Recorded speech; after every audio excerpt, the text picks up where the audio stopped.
The richest man in Lebanon was Emil Bustani.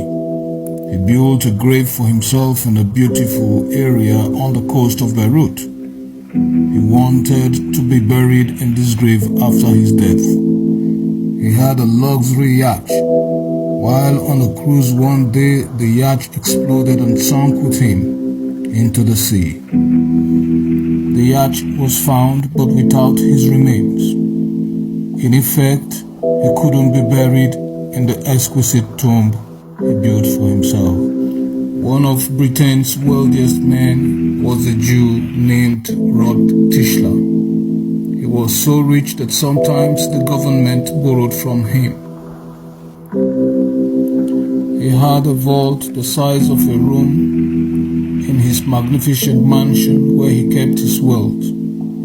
The vault was always full of money and jewelries. One day he entered the vault and accidentally shut the door behind him.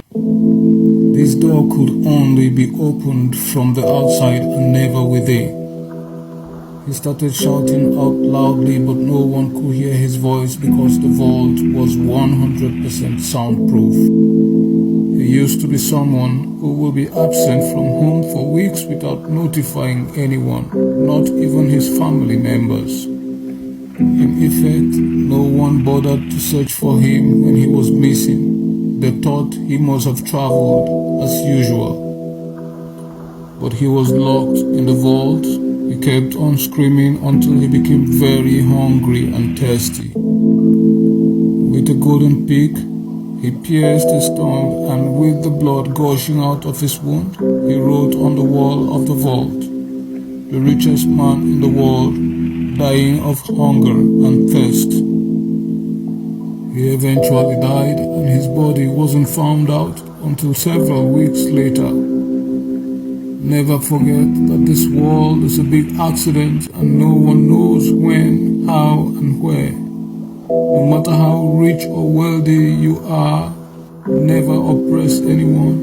It is good to have wealth and to enjoy it, but never forget the saying that pleasure is a shadow and wealth is vanity. Contentment is the only real wealth.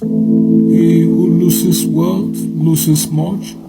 He who loses a friend loses much, but he who gets lost in wealth loses all.